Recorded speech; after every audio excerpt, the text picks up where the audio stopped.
Ladies and gentlemen, I just want to welcome you to Tap In with Tristan. We got a real special guest today. I'm super excited. But before we even get into it, I just want y'all to make sure that you guys subscribe to the channel, Tap In with Tristan. Make sure that y'all like and comment on all of our content. We got some beautiful content, and it's going to be ever growing. And then also make sure that y'all tap that bell, click that bell so y'all get the notifications to when the new content is coming out.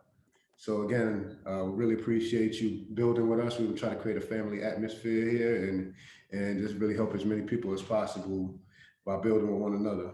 So again, let's go back to this task at hand.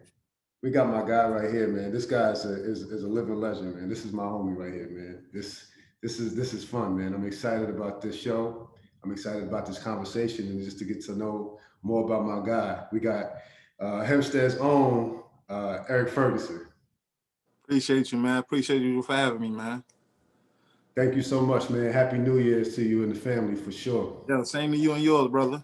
For real. Yeah, the boss, man. Really. So this right here, man, he's the guy that's kicking in the door for us, man. So you got a lot of weight on your shoulders for that. Can you handle that? Yeah, man. You family, bro. So you know how that shit go, man. I had to do this. I don't do it, but for you, bro, I had to do this, man.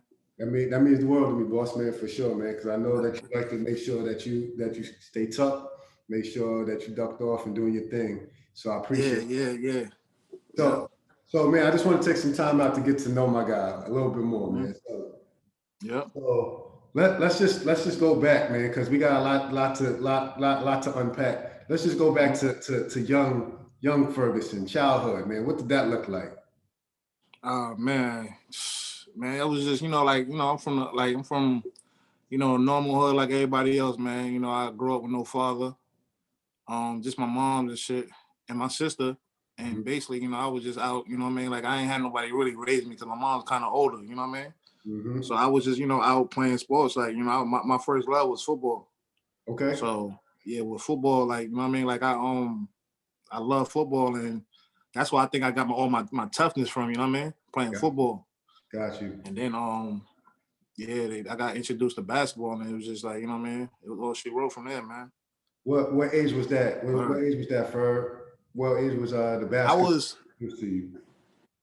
I was introduced, but I was probably I had to be in fourth grade. Mm-hmm. I was in fourth grade because I played on this traveling team called Salvation Army in Hempstead. Okay. And I really didn't I didn't know nothing about basketball at that time, you know what I mean? But since I my coach for football, he was a basketball coach too. Okay. So he we had a connection and we had a connection. So mm-hmm. He put me on a basketball team on the strength for because I was his man. So I just he taught me the ropes about basketball, and I just fell in love with it. And with the traveling too, we were traveling at a young age. So you gotta get to see other places. Man. Early at an early age, we was traveling, man. Where was y'all traveling? Y'all was doing local stuff, or you was going out of state? Where you was traveling to? Nah, we was definitely doing out of state. It was Connecticut, Pennsylvania, mm-hmm. Vegas, Miami. We was going all over the place at a young age, man. Yeah. And what did that do for you? What did that do for you? You know what I'm saying? Coming from a single parent household, and then just kind of seeing what's outside of your neighborhood. What that feel like? I think, man, that was probably the best time of my life, man. Traveling at that age, just you know what I mean, like traveling at that age and being around a group of people that's from my neighborhood and just bonding with them. I feel like, you know what I mean, I had a family that I didn't have at my house, you know what I mean? Yeah. So it was, it did a lot for me, man. It did a lot for me, man. That's dope. I think that's one of the undervalued and underappreciated aspects of sports is getting that, especially from people who don't know about sports other than just watching it. That bond that in that family atmosphere that you catch with your teammates and your coaches and everything like that. Yeah, man. But even with that, at that age, with the team that I'm with all the everybody ventured off to the streets, and I was one of the only ones that stuck to playing ball. You know what I mean? And actually, I was in the streets too, early in high school, like my 9th grade year, I had ended up getting in some trouble. And I had to go to juvenile. Okay. And once I got into that, and when I went to juvenile and I was in there for about 3 or 4 months, I said, all right, this ain't what I want to do. And I came back. When I came home, I'm fighting and beefing with, the other side of town from my neighborhood. And I said, this ain't what I want to do, man. So, when I came home, it was I just focused on basketball, man. And that's where everything, started from there. That's awesome, bro. So I think that type of thing kind of happens a lot, bro. Is not having some of those healthy outlets and having those healthy outlets, man. They really change lives, and sports is one of them for sure.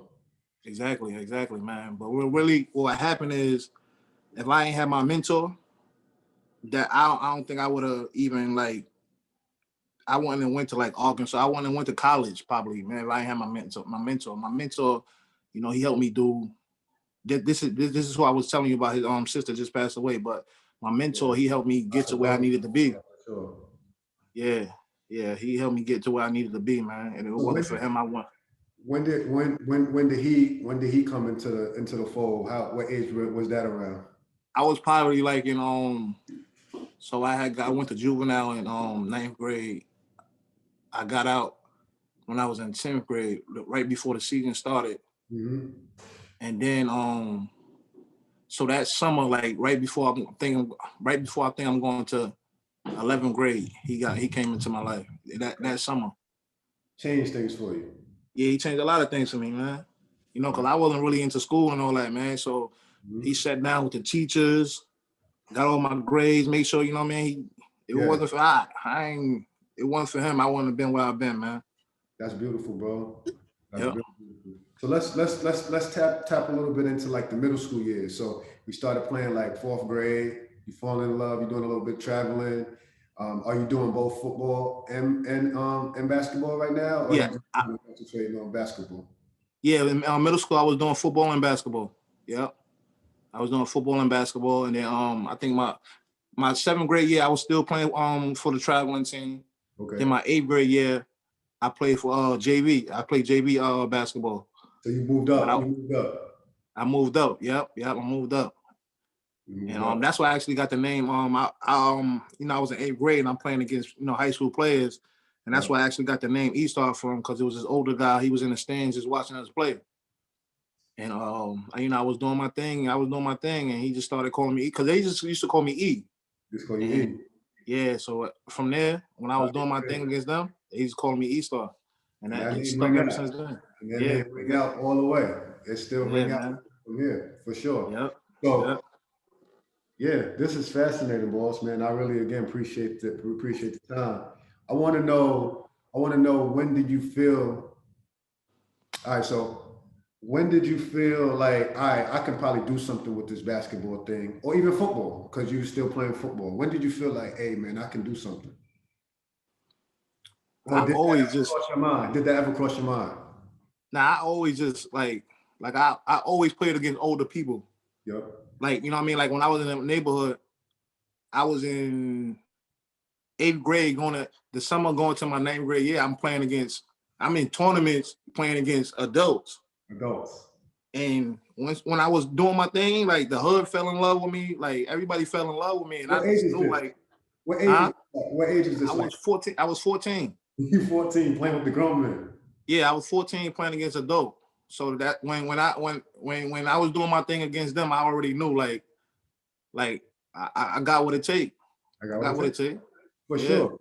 And for those who do not know, because we're gonna have people from all over the nation, all over the globe that are watching this, Hempstead, New York, and Long Island is a basketball breeding ground. Yeah, there's so many athletes to come out of this town. It's crazy. And then there's also a lot of athletes that have another story that didn't quite get it done because they chose the path, or the other path kind of chose them. Is that valid? Exactly. Yep. So what was that like? Name some of the guys that you might have looked up to. Was anybody that maybe inspired you? Was there anybody that you said, man, if I can surpass him, or if I can just be like that? Or was you just I'm just going to stay in my own lane and be respectful to the elders? Give me something like that. yeah, I always wanted to stay. I always wanted to stay in my own lane. Like, you know what I mean? Like, I always respected, like, you know what I mean, the older guys that was before me. You know what I'm saying? Like Norris Bell, Larry Ford, my man Sean White, and it was this kid named Mel King. He ain't really. I think he played like 9th grade and like half of 10th grade, and then he got kicked off the team. But as he only a year older than me. But when I first started playing basketball, I looked up to him. Like I felt like he was like my Michael Jordan. He was the like Mike that's Jordan. how much. He was tough, man. He was tough, man. Like I loved him so much, his game so much. Everybody used to look up to him. Right. Whatever sneakers he go get, I used to want to go get the same sneakers. Right. The socks he wear, that's how he was, man. Like he had the swag, everything, man. For real, son. And he was like one of the street, like one of the guys that didn't really go too far because of the streets, you know what I mean? We got a lot of guys like that, am I right? Yeah. It's a lot, man. And you know, I'm from the same place they from. Exactly. But like once again, I said, like I had my mentor to, you know what I mean, direct me to where I need to be. The game for you right there, because I mean, you was in that 9th grade, you went to juvenile, so you could have very easily been one of those guys. Is that fair to say? Oh, most definitely. I would have definitely been one of those guys if I didn't have my mentor in my life. Yeah, I would have definitely been one of those. That's beautiful. All right. So let's go into this this high school. Was when because if I'm not mistaken, you were still playing football, am I right? I played football. I actually played football to 8th grade. So my 9th grade year, I didn't play because I was traveling with basketball, and then I only played 1 year of football. That was my 11th grade year. Because I remember, I know I'm not tripping. Would you play running back? Yeah, I played running back. Yeah. I remember there was a game where you had at least 4 touchdowns, 5. Man. Yeah, I played running back. Yeah. Right. Yeah. I remember seeing Ferguson. Yeah. Yeah. I was like, yo, you start playing football too? Because I didn't know. But I wanted you to tell that. But like, you played 11th grade year. Yeah, that was my 11th grade year, man. And then, you know, huh? It was cooking.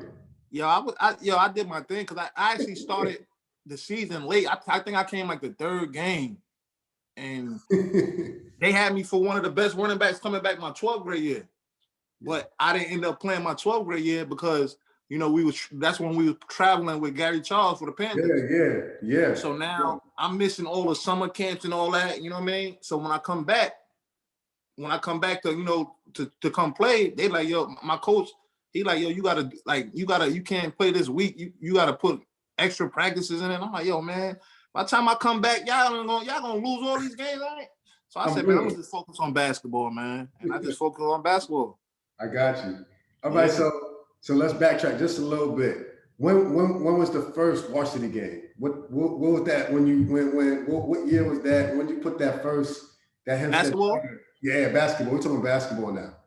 I played my 9th grade year. I played my 9th grade year. Before I got sent away, I played 9th grade varsity. And I didn't really get that much run. Like I didn't really get that much run because it was on that team. Who was on that team?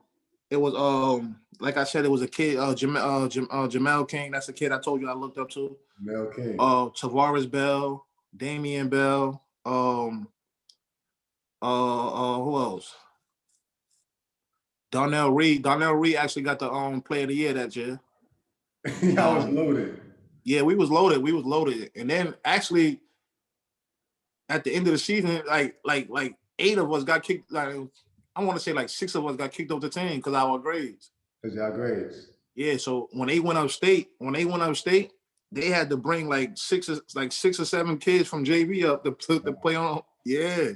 I didn't know that, boss. That's news to me, bro. But this is the type of stuff that people are dealing with, and this is why this stuff is important, because a lot of people, if you're not in there, you don't know. If you're not from there, you don't know that. But that's a big piece of the story.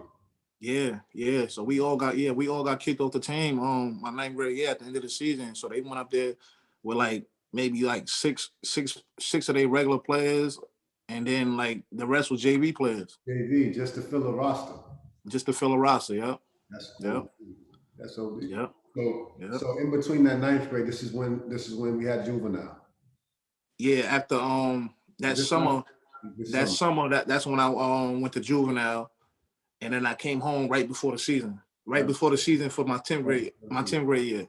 So that juvenile situation, he was like, bro, this ain't it. Yeah, nah, it wasn't like, nah, man, because, you know, like, it was like I was in jail.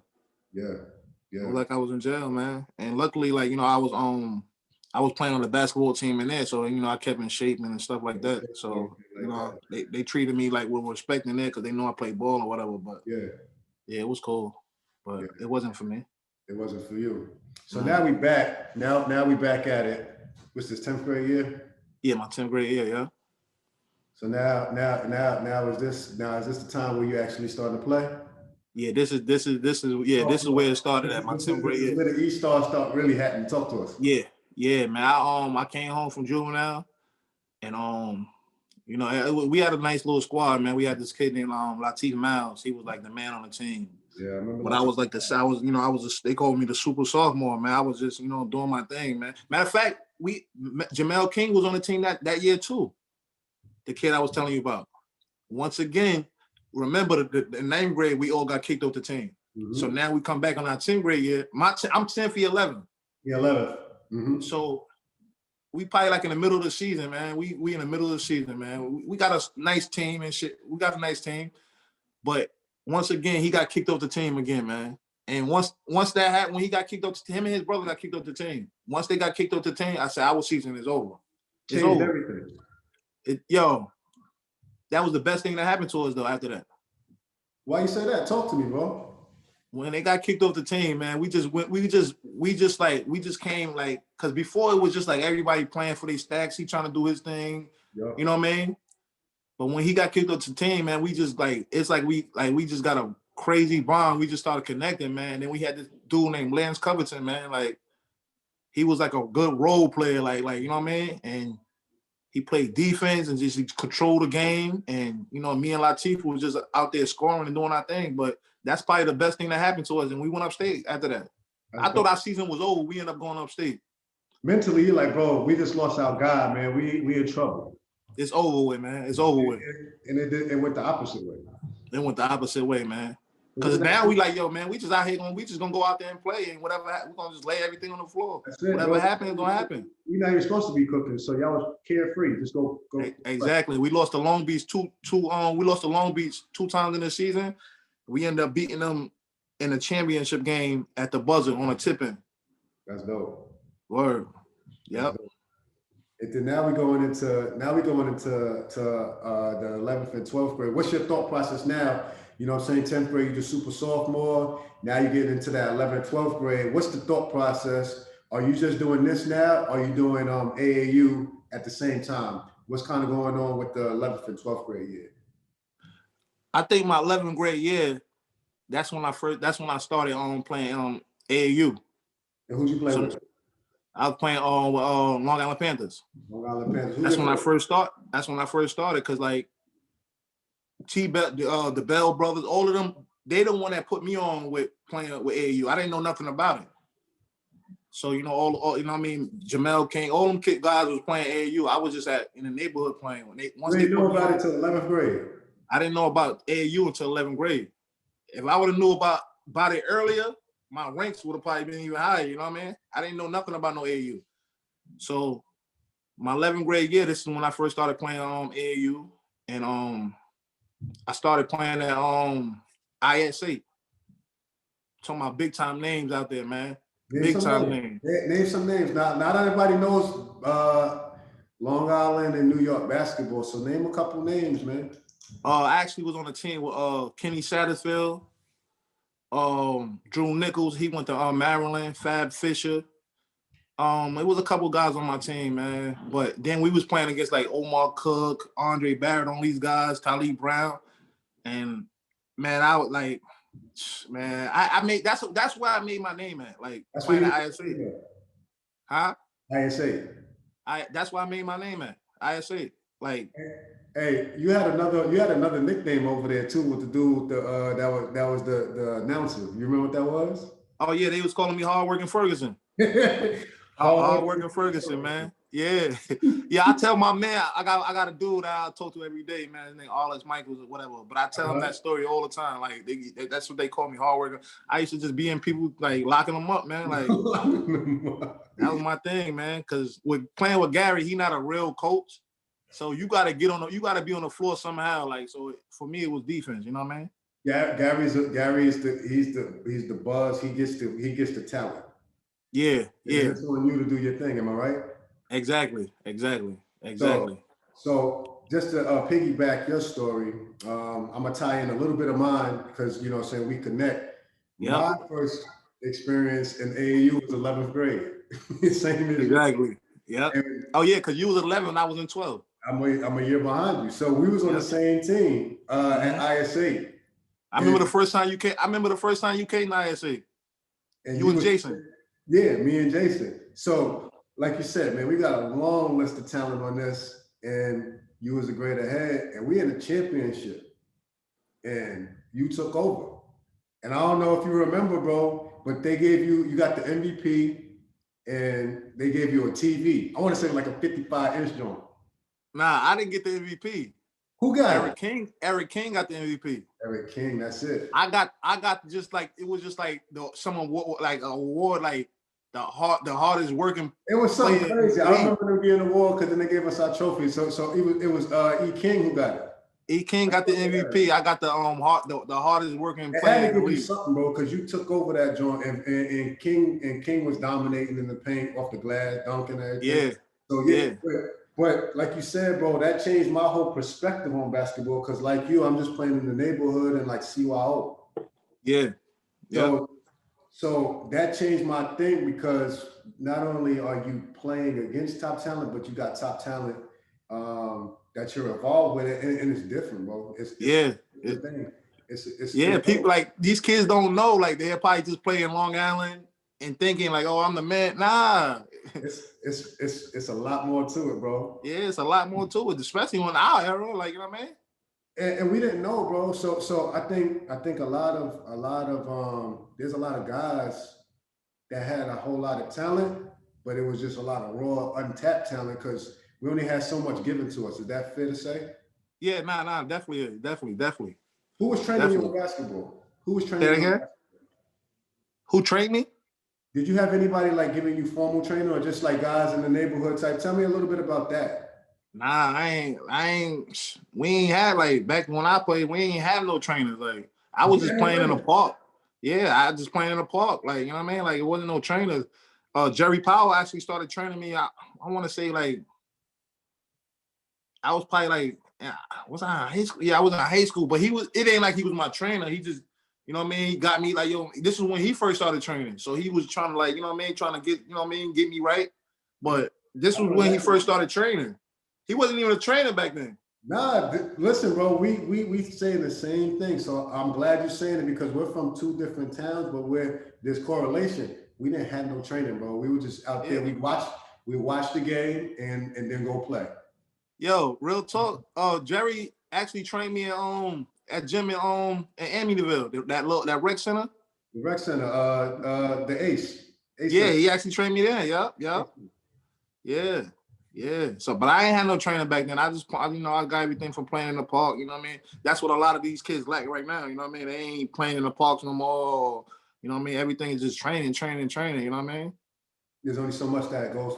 You need a happy balance. Yeah, exactly. The training is just to sharpen your skills up. You know what I mean? Yeah, but it's only going when them cones don't move. Exactly, man. Exactly. Them cones don't move. That's a fact. Word. So now we go. We touched it. We kind of went a little bit left on the AAU. Now we're coming back to the high school joint. What's your thought process in this 11th and 12th grade year? What's the goal when you put on the Hempstead Tiger uniform? What we trying to do? I already my 10th grade year. I already made I made second team Long Island.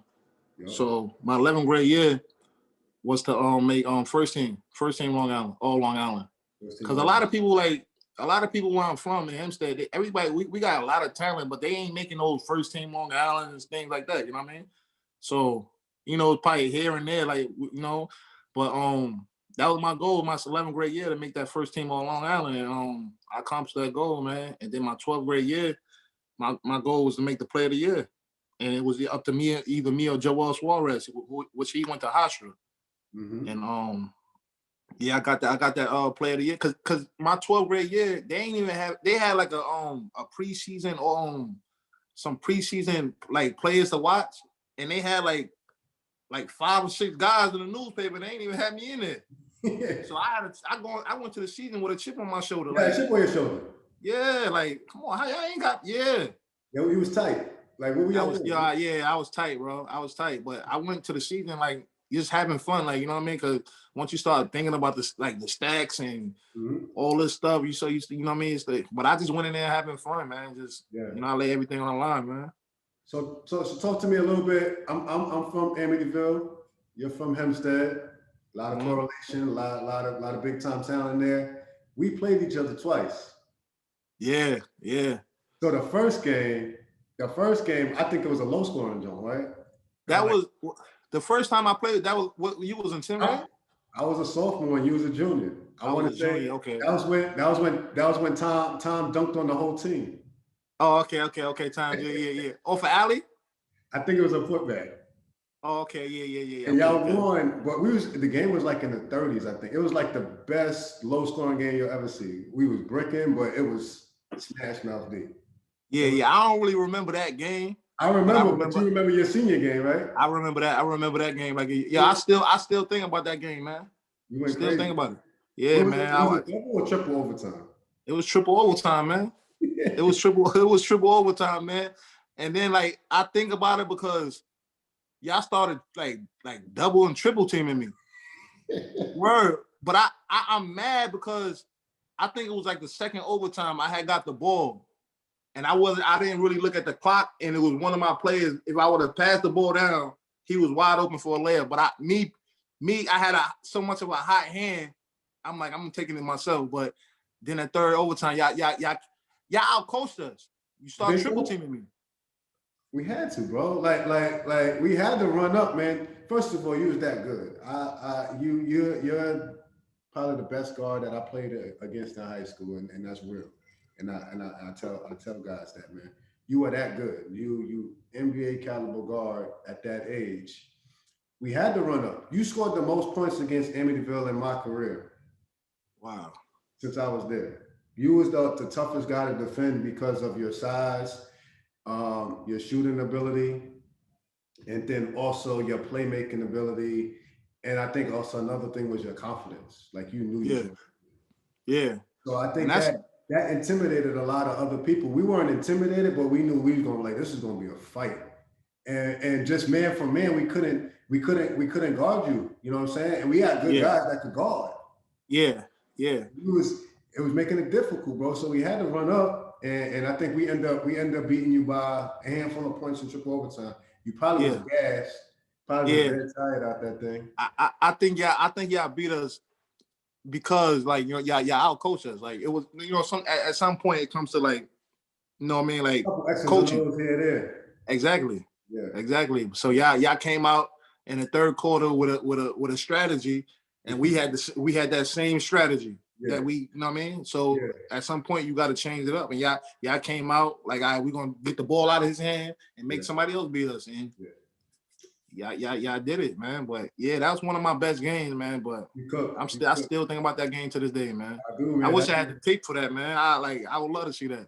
Yeah, we're gonna try to find that. I think at the Fred Williams joint. So you played for a legendary coach, Coach Adams, man. Tell me a little bit about him. He was a great guy, man. He real laid back, you know what I mean? There's not really much I could say about him, but he was a good guy, man. We was like based off of talent, man. I can't really speak for the years before, but when I played, we was just like so talented that he didn't really have to coach so much, you know what I mean? Got you. You know, but it hurt us when he had to coach. When you had to make a couple of in-game adjustments or things of that nature, then you kind of showed. Exactly. You know, so he's a legendary coach. You know, had a lot of talent, but like I said, when he had to coach, that's when it hurt us. Yeah. Because not only that game, it was my matter of fact, that was my junior year too. When I had to match up against I played against Barry Baker my sophomore year and I beat him. Yeah. And then my junior year, the same year, the junior year I played against him, which was his senior year. Yeah. They came out because they know they couldn't beat us. If they would have played man to man, they know they couldn't beat us like that. They came out and played a 1-3-1. We didn't know what to do with it. We didn't know what to do with a 1-3-1. We never seen it. We never seen it. And they killed us because we didn't know what to do with it. We was lost. And then frustrated. Then you get frustrated. Exactly. Then you frustrated because you can't really get bit. Like you can't I can't get busy. And then y'all know bad, y'all corny for this. Yeah. But it's actually they came in once again with a strategy, which we didn't. We had the same strategy. They knew they played us the year before when I was in 10th grade and we beat them to go upstate. So they said, all right, we're going to 1-3-1 them. And they came in and they dogged us. Right. Yeah. So going into you was cooking in your senior year. What was the next step looking like? Who was recruiting you? What did it look like? What was the prospects that was on the table for the next level? What, on my 12th grade, after my 12th grade year? Yeah, 12th grade year. Who was in the mix for recruitment and everything like that? And then what was the next step that you actually took? See, after my 12th grade year, I already knew what steps I was taking. I knew I wasn't going to college because once again, I told you my grades wasn't up to par. And that's what my mentor came at. You know what I mean? I knew from the beginning that I wasn't going straight to college. And I actually took the same steps my man Tavares Bell took. I took his blueprint and did the same thing. He went to prep school and then he went to college. So I went to prep school. I went to Milford Academy. I went with E-King was my own roommate. And from there, I was like, yo, I'm gonna dog everybody in prep school, and then I'm gonna see what goes from there. And then I went to prep school and I did my thing, and I played very well, man. And from then, that's when I actually committed to Villanova. Okay. I committed to Villanova. That's when Jay Wright first got the job at Villanova. From Hofstra. Yeah, that was my guy. Like Jay Wright was my guy. I was gonna go to Hofstra. I wasn't gonna go to Hofstra, but he really wanted me bad. And then he got the. He was taking a strong look. Exactly. Because you know, Speedy Claxon, my guy. Like he from my neighborhood, and you know what I mean. I see what he did and how he let him play, whatever. So I was like, yo, I would definitely go to Hofstra, but I wanted to get out of Hempstead. You know what I mean? I wanted to get out of Hempstead, and when he got that Villanova job, I'm like, this is a no-brainer. It's a no-brainer. And then I was actually after my prep school, after I left prep school, I was only a partial qualifier. So at that time, they I didn't go straight to because Villanova, I don't think they took partial qualifiers at that time. So they put me in like another prep school at St. Thomas More. I was there for maybe a week, man. I'm like, man, I can't. This shit, they was strict in there. I'm like, man, I can't do this shit. You wasn't feeling it. Yeah, I wasn't feeling it, man. So I ended up leaving it. Matter of fact, they actually took Randy Foy. They took Randy Foy. They took Randy Foy. That's when that's why if I was there, Randy Foy wouldn't have went there. Wow. Yeah. That was supposed to be my spot, Randy Foy. Yeah, that was supposed to be my spot. I was supposed to be there with Alan Ray and all of them. Yeah. Yeah, Curtis something. I was on visits and everything with them. Jason Frazier and everything. All that, yeah. I was supposed to be over there with them. But Randy, it played out very well for him, man. It did. They went to the Final Four. He's an NBA player and everything like that. But this is exactly why I want to sit down, man, because a lot of people don't know this. So yeah. That's dope. I didn't know that. I didn't know that. Yeah, so after that, I was a partial qualifier. So instead of me, I told you I left St. Thomas More. I left St. Thomas More. I was there for a week. I went home. This is when 9/11 happened. Wow. So 9/11 happened. I ain't never go back. After that, I ain't even never go back to school. I was just at home. I was at home, real talk. I'm gonna keep it 100 with you. I was at home selling drugs, man. Real talk. I'm in the streets for real. You in the streets now? Yeah, I'm in the streets. But my mentor's a cop. He a cop in my neighborhood. Wow. But I'm like, once again, I grew up with no father, so I don't like to depend on people. You know what I mean? So I was doing my own thing. So this whole time I'm taking a test, and I failed it like 2 times. And then the last time I took it, it was like in the springtime, and I passed it. And then that's when, like, after that, it was like all the schools start calling again. So I had give me a couple names. And then I had Iowa State. Mm-hmm. I had Iowa State. Iowa State wanted me bad. I had Oklahoma. I had DePaul, Arkansas. Those were my like last 4 that I narrowed it down to. And who'd you pick? And I picked Arkansas, which I shouldn't have.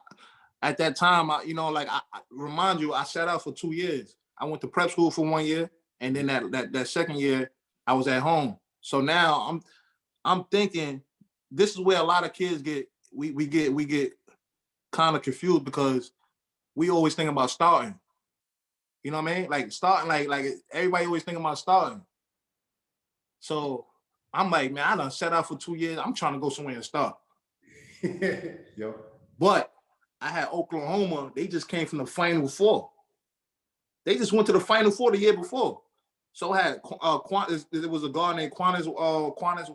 Quanez White. And Hollis Price. Hollis Price was All-American. Yes, he was. And then the coach that they had Calvin Sampson. Calvin Sampson. Yeah, Houston now doing this thing. Always been a great coach. But I'm thinking about starting. What I should have said, all right, cool, I'm going to go over here and back them up about a year or 2.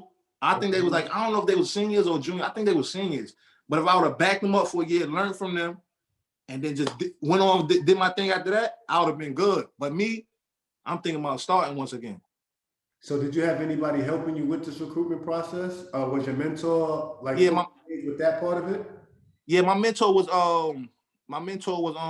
he was involved with everything, but he didn't want me, like he didn't come on none of my trips and nothing, because if anything went wrong, he didn't want to get blamed for anything.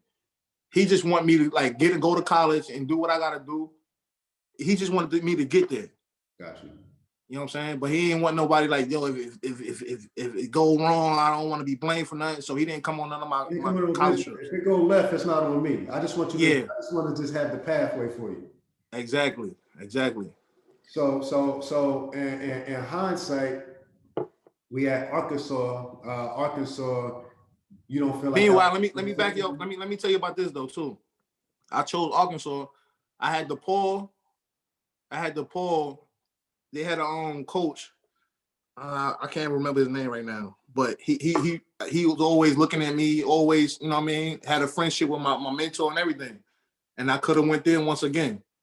And when he came in, he did very good over there. He got a job at Virginia after that. He stayed there for about maybe 2 or 3 years and got a coaching job at Virginia.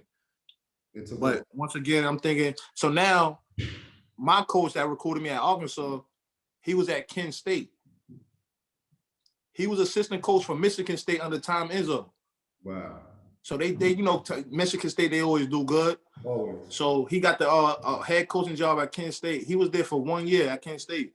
Wow. He took that team to the Elite 8 his first year. And they had a bunch of like seniors on that team. So once again, it wasn't really him that did it. It was just, they had an older team. They had a veteran team. Exactly, had a veteran team. So once he got to Arkansas, and he came like, once again, I'm at home. I'm not at school or nothing. I'm at home. He came down, see me, flew down. He wanted to give me a private jet and everything, but my mentor was like, nah, we don't want all that. You know what I mean? All this NCAA shit. He ain't want to do all that. Yeah, we don't want exactly. So he came down, he seen me. We talked or whatever. He actually came to see me play and all that, man. I was at a local rec. You know what I mean? He came to the local rec, watched me play with the guys in the hood. Mm-hmm. And that from there, it was a no-brainer. A young black coach, just went to the Elite 8. I'm like, man, I'm going over here, man. Like, I'm about to rock with him. He a young black, man. That was probably the worst decision I ever made in my life, man. Really? Wow.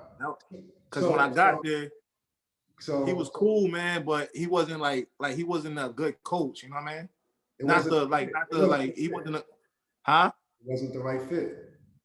It wasn't the right fit. Nah, not even like he really didn't know what he was doing. You know what he's Like doing. he's like, I'm telling, like we going into games, man, to where he don't.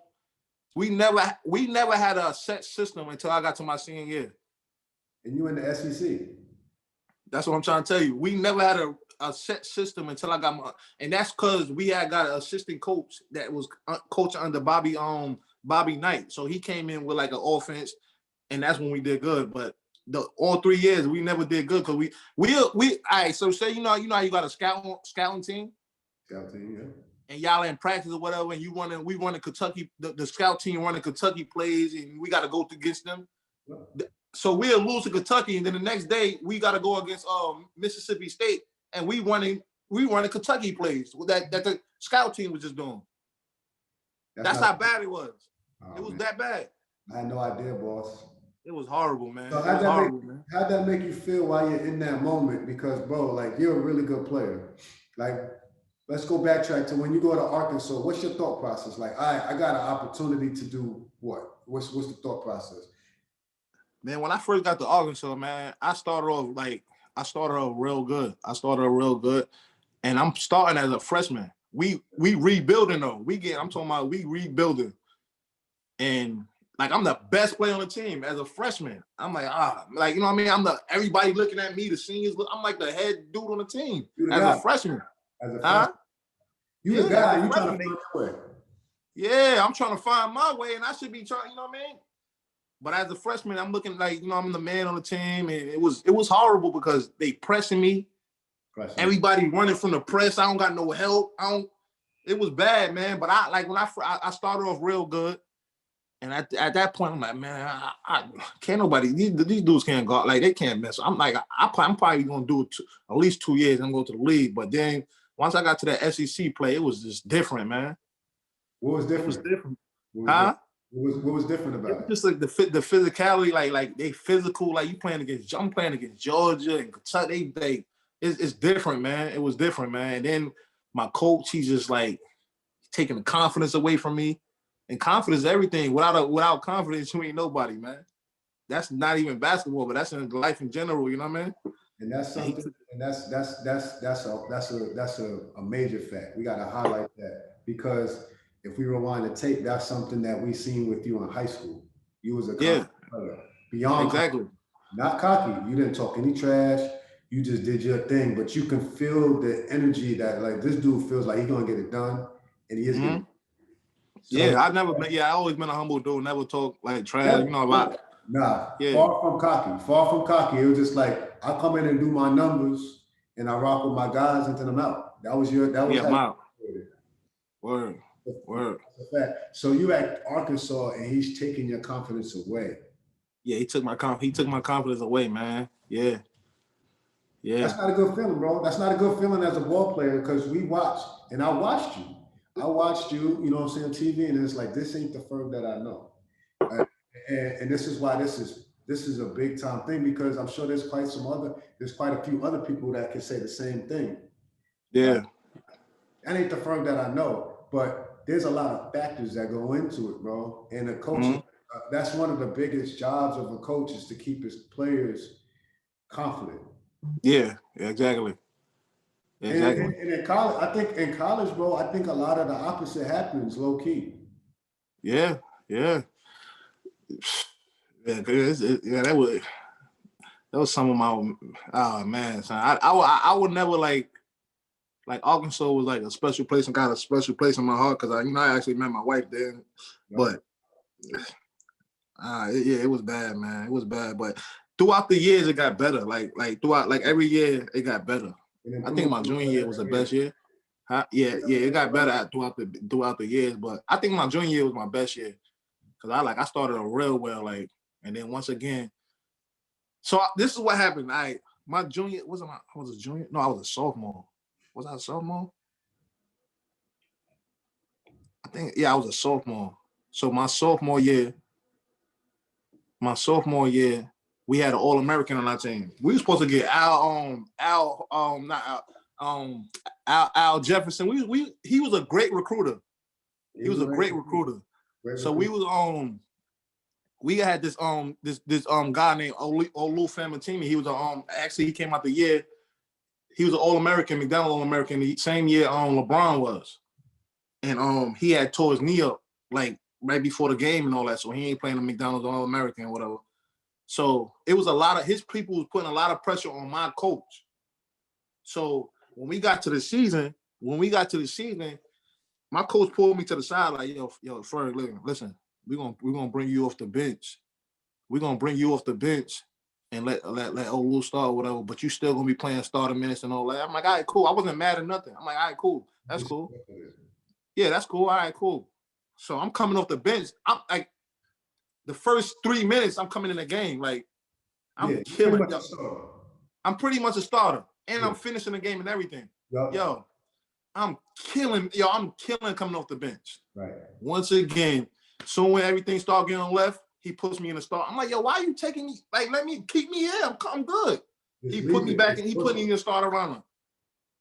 And then things go left now. They go left now because you interrupted chemistry. You got an All-American. You don't want to cut to his shine. All that. Exactly, bro. Wow, bro. Exactly. We're going through Arkansas. Did you ever think about leaving or transferring? Did that ever cross your mind? You know what? I couldn't. You know why? I wish I could have. But remind you, I'm gonna take it back again. I sat out for 2 years. So then you got to sit out another year. Yeah, and then I'm be damn near 25, 26 years old. It was too much. So I wish I could have. You said you wish you could have.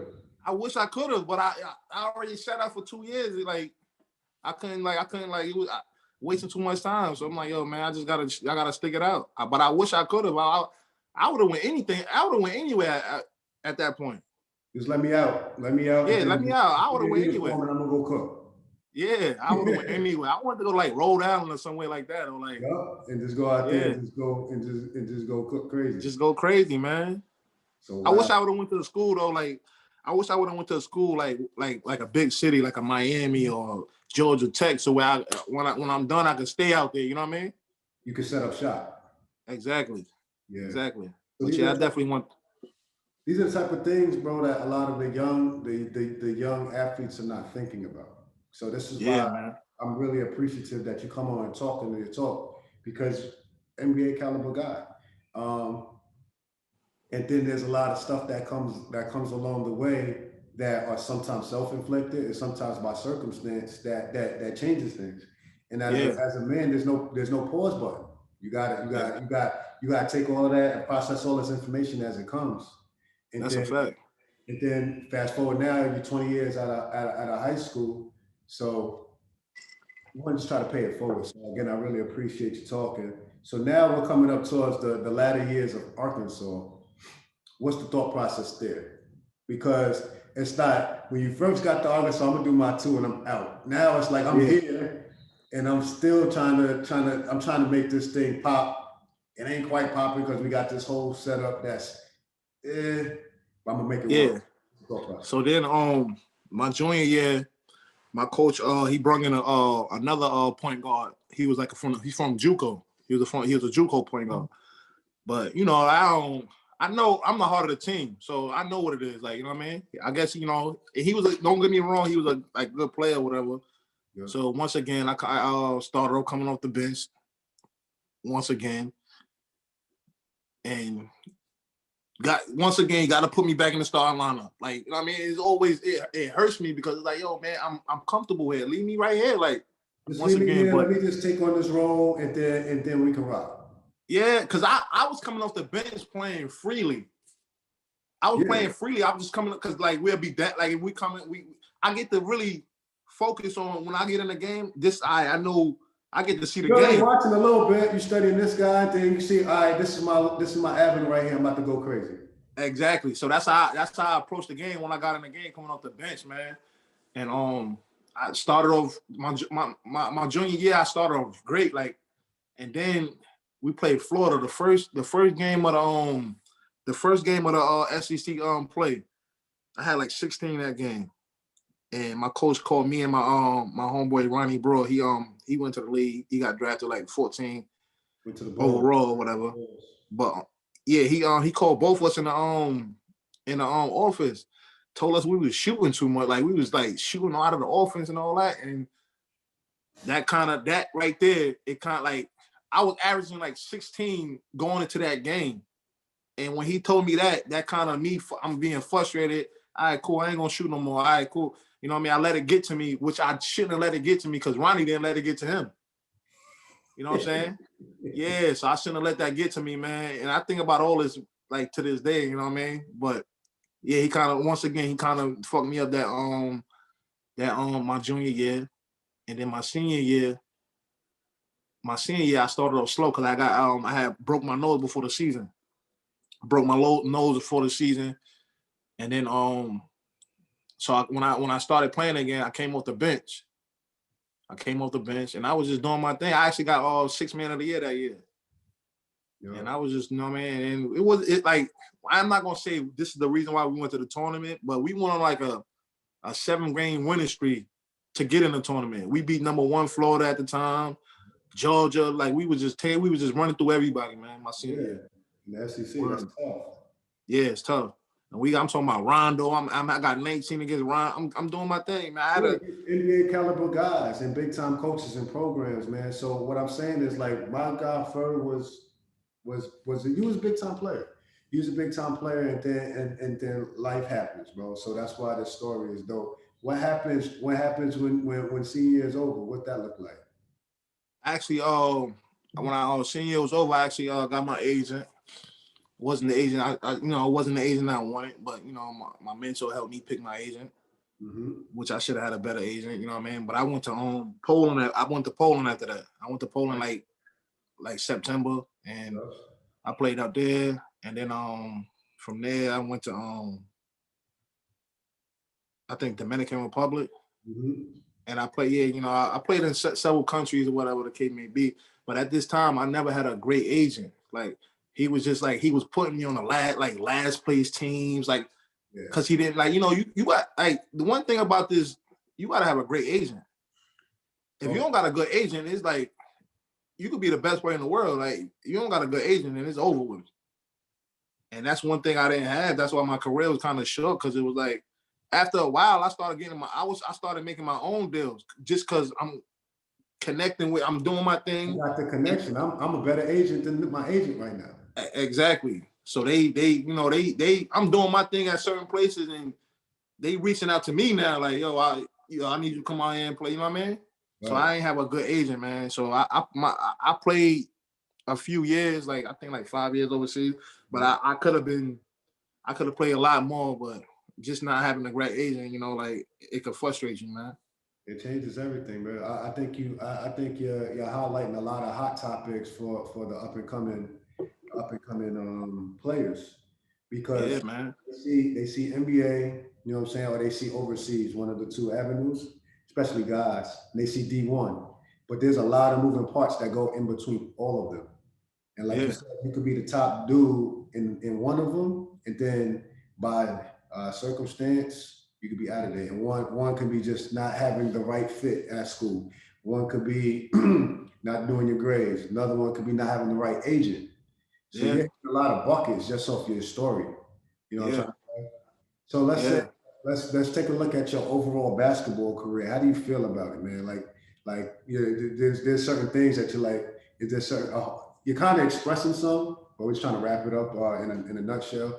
Is there a lot that you would change? A little bit, all of it, none of it? Yeah, it'd be a lot that I change, because I felt like I was a hard worker, but I ain't work as hard as I should have. Now that I'm older, I'm looking back, like I look back at how I work now, like far as in the gym and all that. I was just playing basketball, and I wasn't working on my body. Like I didn't, I wasn't eating right. I was going out partying, drinking a lot. Right. It's a lot of shit I was changed because I didn't take care of my body, man. Right. And I ain't approached, you know what I mean? If I would have took care of my body, eating right, the training. Did anybody approach you? Was that even brought up to you at this, you know what I'm saying, in those early ages? Nah, it wasn't. Nah. I was just like, you know what I mean? I was just so talented, and I could just, I could just walk in the gym and do my thing. But it catch up to you after a while. You know what I mean? Yeah. It caught up to me.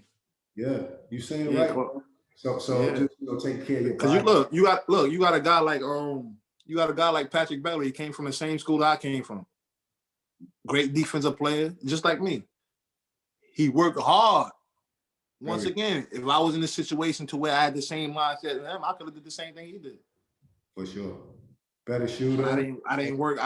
Once I was gone, I'm partying, I'm drinking, and I'm worrying about my friends at home. I'm like, yo, man, I want to go home. I'm ready to go home and party with my guys. Yeah, I go turn up with them.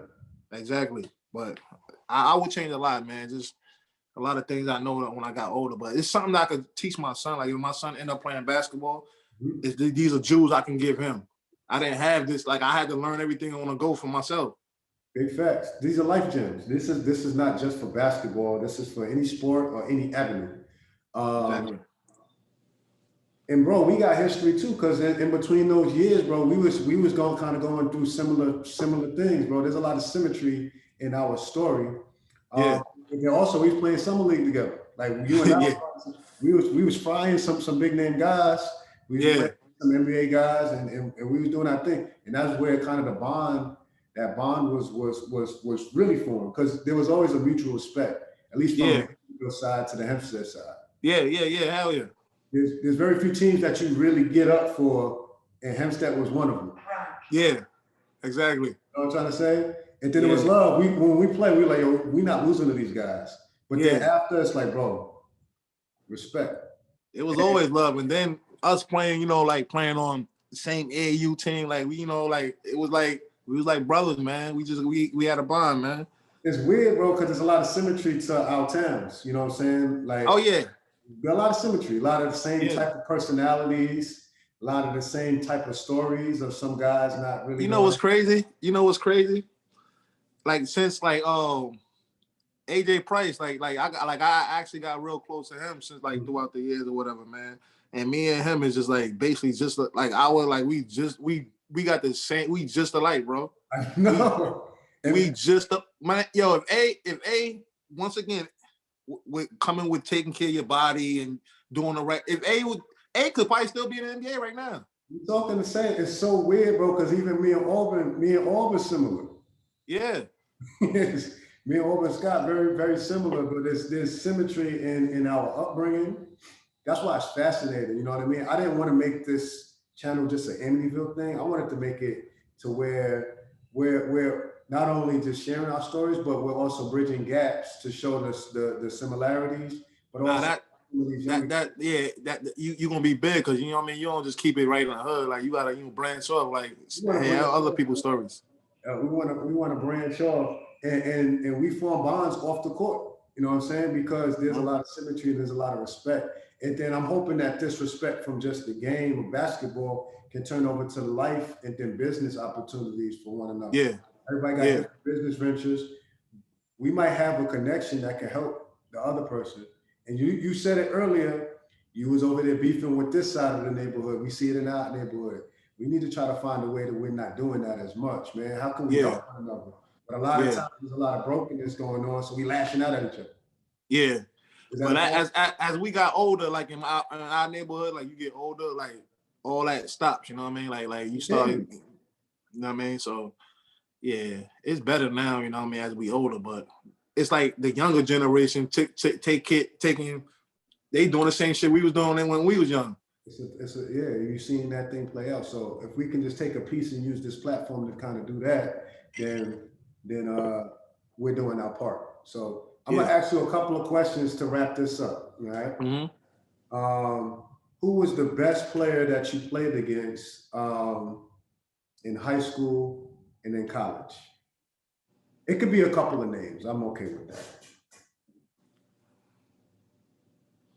that. Man, it's a lot of people like, you know who like Daryl. It could be in the Hempstead uniform or AAU.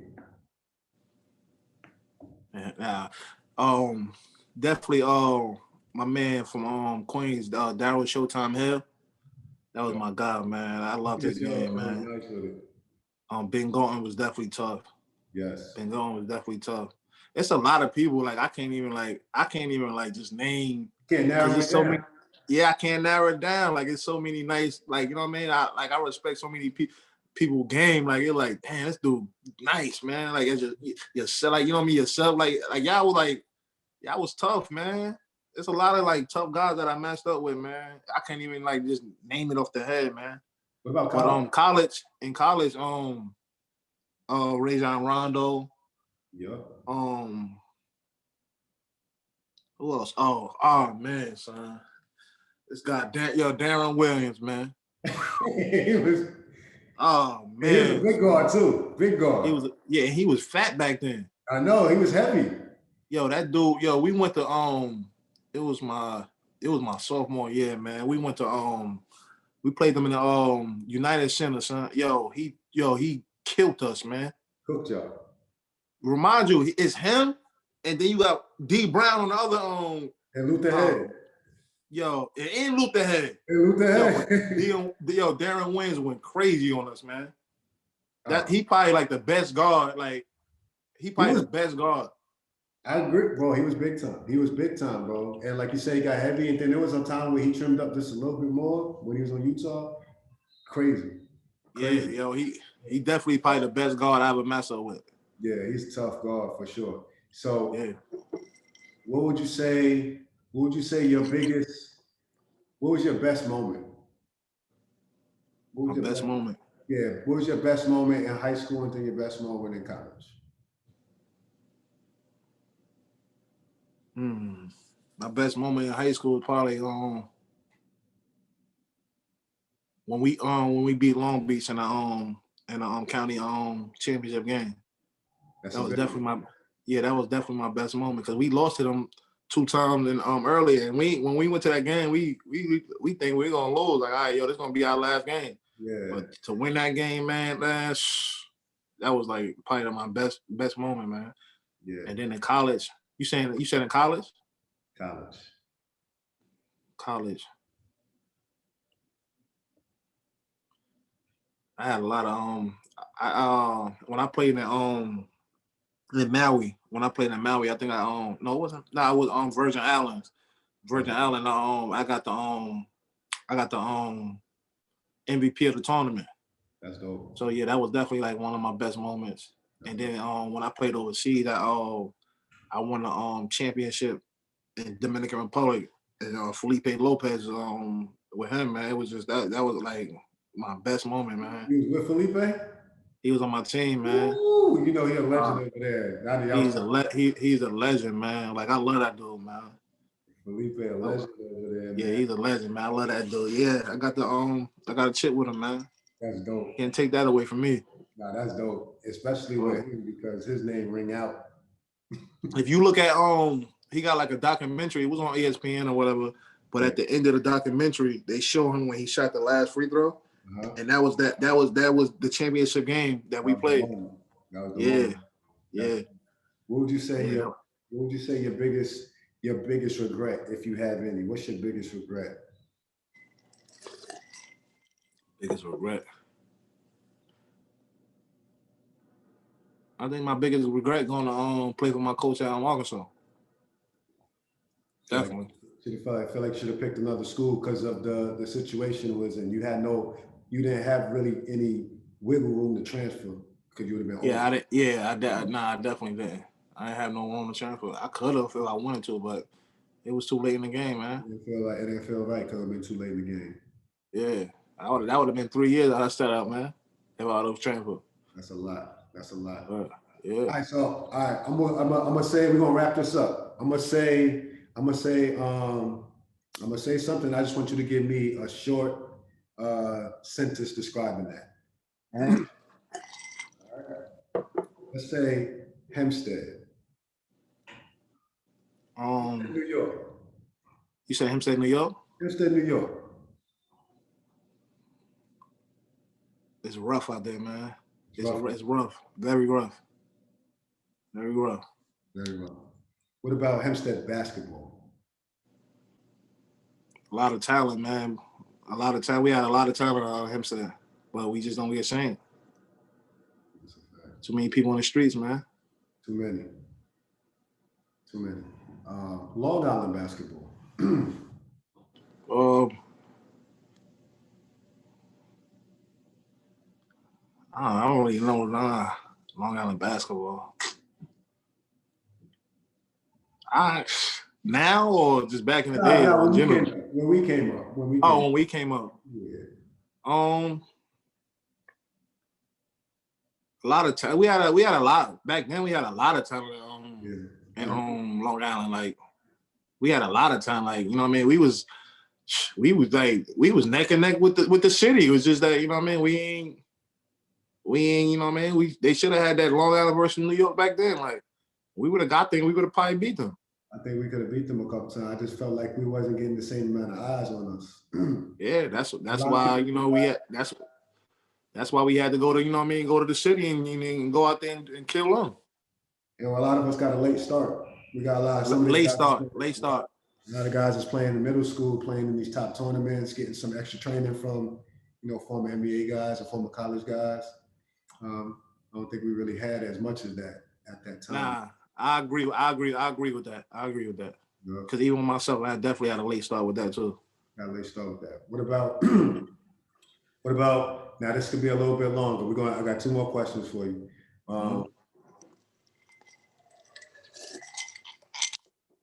Eric Ferguson. And if you give us Eric Ferguson in a nutshell. Working person, man. I love hard, man, and just a caring person, man. I just, you know, want to see everybody win. Like, That's it. Yeah, facts. Yeah. I mean, you a man of very few words, man. I really appreciate this. Give us some words of advice, encouragement, or stuff you would mind seeing with some of the youth, male or female, just coming up, not just in sports but in life, man. Just kind of just wrap that up, man. If you have any words for them. Yeah, basically, man. Just play, like, you know, just whatever you're doing, whether it's basketball or any other thing, man. Just enjoy it, have fun, and I really, like, you know what I mean? Like, you can't take things for granted, man, because it could be, like, once again with this pandemic, like, everything could be taken care of you in a split second, man. So you got to, you know, take advantage of everything you got, every opportunity you have, because everything will be taken from you. That's a fact. That's a fact. So we appreciate that. And listen, man, humble yourselves enough to ask questions. So this right here is a sounding board. We're going to leave the comments open. So if you have any questions for myself or for Eric Ferguson, put it in the comment. We could make sure that we get the answer. Is there anything that you need to, you know, saying whether it's business like or anything else that you need to plug in or anything like that? Be my guest, boss man, before I wrap it up. Yeah, nah, everything good, man. I'm just, you know, trying to get through this pandemic, man, and, you know, try to, you know, I ain't gonna be in New York for too long, so I'm trying to make, you know what I mean, see what my next move gonna be, and, you know, it's because I can't raise my kids here, so I'm just trying to see what my next move gonna be, and I'll let you know everything happen, man. That's a fact. So man, much love, man. This is my guy Eric Ferguson, aka E-Star, aka E-Ferg. We thank y'all for checking in. Again, make sure y'all hit that subscribe button for Tapped In with Tristan. Make sure y'all hit those likes in the comments. And then we're going to be bringing you more and more content. So make sure that you click that notification bell so that you'll know every time we get some more content that is going up.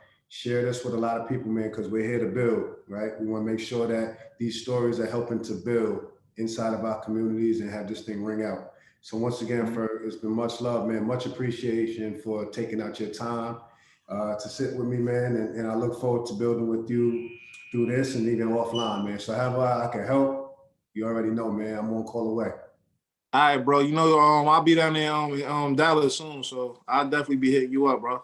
All right, boss, man. All right, man. I love what you're doing too. Keep doing what you're doing, baby. Up, boss? All right, my boy. All right, chill. All right.